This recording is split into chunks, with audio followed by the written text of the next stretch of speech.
Hey guys, Car Collector coming at you. I figured, let's get away from the cards tonight. Let's look at Week Seven's matchups.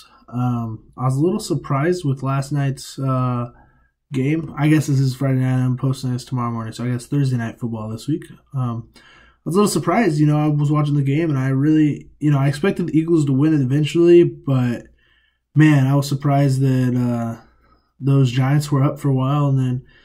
Of course, we had that long run by Jones there, and he tripped up at the 10-yard line. Turf monster, it's a thing. But I figured I'd give my predictions for the week and throw some scores in there and kind of see where we're lying. So if you disagree with any of these, please leave a comment. Let me know what you think I'm wrong at. Maybe we'll visit this next week and kind of see where we're at. So here's my Week 7 football scores prediction. So I'm on the Yahoo Fantasy app right now looking at the games for the week, so they might not be at time of stream in order from earliest to latest. It's just going to be how it goes. So Kansas City Chiefs versus Denver Broncos. I'm going to go with Chiefs on that one. I'm going to go Mahomes with 3 touchdowns plus a running touchdown. So let's say 28 to I want to give Denver a field goal and a touchdown. I'm going to say 28-10 on that game, even though I really think Denver won't score that. But 28-10 on that game. The next one, San Francisco versus New England. I think it's going to be a high-scoring game. I don't think we'll see a lot from Jimmy G. I think we'll see a lot on the ground game, even though Mostert's hurt. But I think we'll also see a lot from Cam Newton on the ground game with his number one still out. As much as I love the Niners, I'm going to have to go. It's going to be a close one. I think Belichick's going to take this 24-21. So New England 24-21 to the Niners. Buffalo Bills, New York Jets. It's going to be a blowout. I think Buffalo is going to score. Gosh, let's give them 5 touchdowns. Let's give them 35 to. I think New York will squeeze in a touchdown or two. Let's go 14. So 35-14 on the Buffalo Bills and Jets game, just because I think the Bills at the end of the game we're just going to put in some second-string guys, and the Jets are going to score last-minute touchdown. Next one, I got Cowboys and Washington football team. So with this one, I really want Washington to make an upset here, and I think they can. But they've got so much going on with their quarterback situation this year that I don't know if I can, but I also don't know if Andy Dalton can pull this one out. So I'm going to go a close game. I'm going to go 21 to let's go 21-17. Dallas on top, 21-17.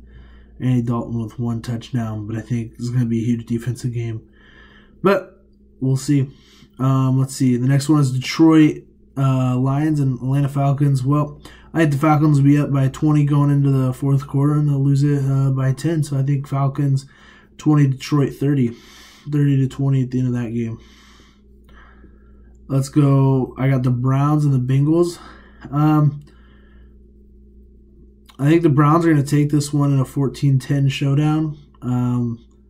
They had a big week a few weeks back, but I haven't heard much anything from them.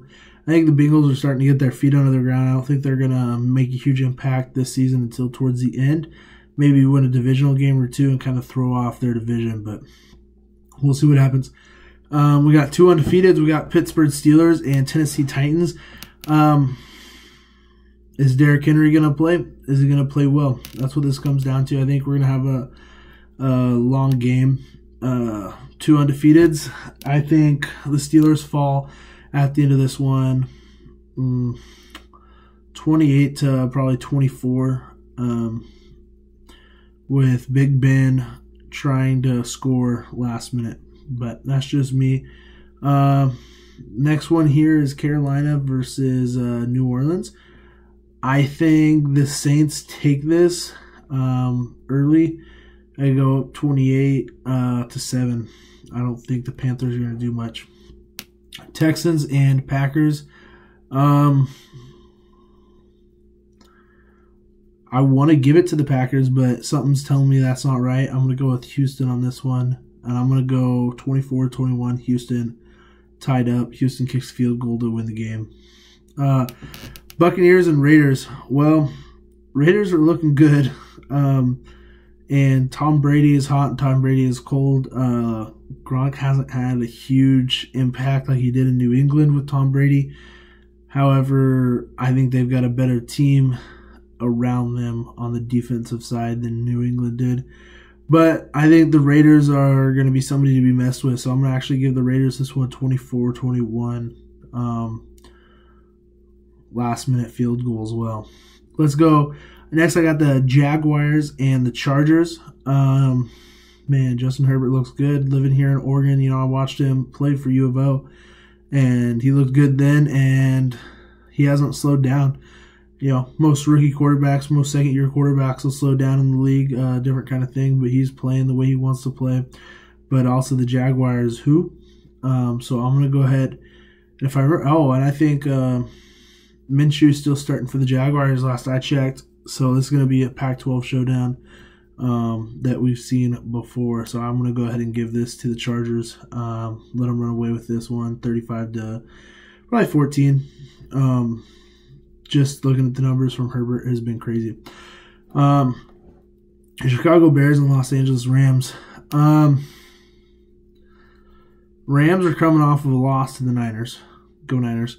And I think they're really going to show up and show out this game because they've got the toughest division. Arguably with the AFC West, definitely any of the West divisions are the toughest in my opinion. With both the AFC and NFC, but I think they've got a tough mentality with their team. Aaron Donald, obviously one of the best defensive players, so I'm going to go ahead and give this one to the Rams. What's going to happen is they're going to be up 27-24, and the Bears are going to need a kick field goal, tied up, and yeah, we know how that story ends, so I'm going to go ahead and give it to the Rams, 27-24.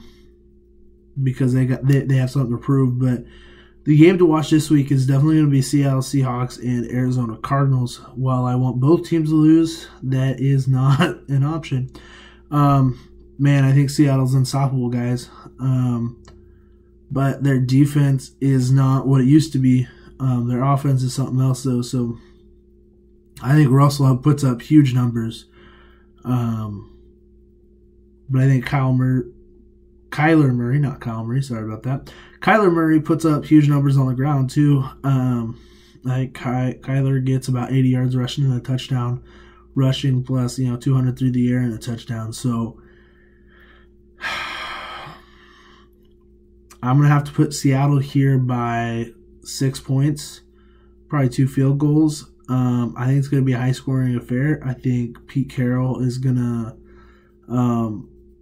have to run up the score early if he wants to win it, though. So I'm going to have to give this, I